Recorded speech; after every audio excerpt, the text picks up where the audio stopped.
अनपढ़ माँ। दिल को छू लेने वाली कहानी। एक मध्यम वर्गीय परिवार के एक लड़के ने 10वीं की परीक्षा में 90% अंक प्राप्त किए। पिताजी ने जब मार्कशीट देखकर खुशी खुशी अपनी पत्नी को कहा, सुनो, आज खीर या मीठा दलिया बना लो।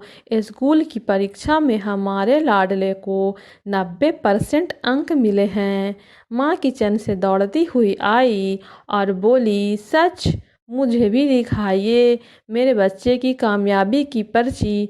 यह सुनते ही लड़का बीच में फटाक से बोला, क्या पापा किसी रिजल्ट दिखा रहे हैं? क्या वह पढ़ लिख सकती हैं?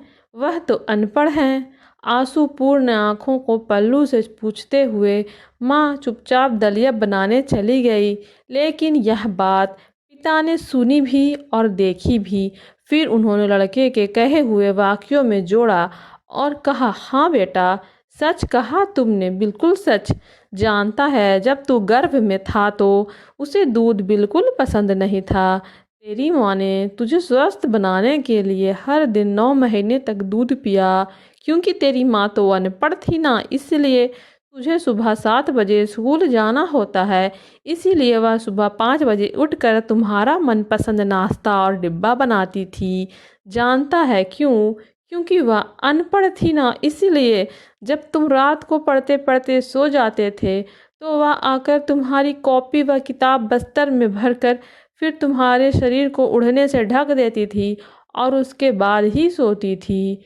जानते हो क्यों? क्योंकि अनपढ़ थी ना, इसीलिए बचपन में तुम ज़्यादातर समय बीमार रहते थे। तब वह रात रात भर जाग कर सुबह जल्दी उठती थी और काम पर लग जाती थी। जानते हो क्यों? क्योंकि वह अनपढ़ थी ना, इसीलिए तुम्हारे लिए ब्रांडेड कपड़े लाने के लिए मेरे पीछे पड़ती थी और कुछ सालों तक एक ही साड़ी में रही। क्योंकि वह सचमुच अनपढ़ थी ना।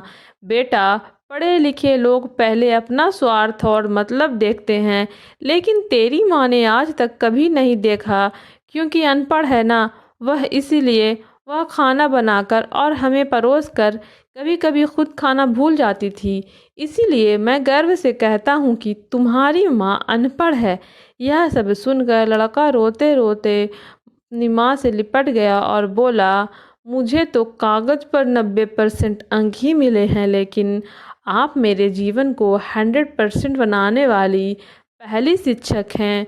माँ, मुझे आज 90% अंक मिले हैं, फिर भी मैं अशिक्षित हूँ और आपके पास पीएचडी के ऊपर की उच्च डिग्री है। क्योंकि आज मैंने अपनी माँ के अंदर छुपे रूप में डॉक्टर, शिक्षक, वकील, ड्रेस डिज़ाइनर, बेस्ट बुक, इन सभी के दर्शन कर लिए।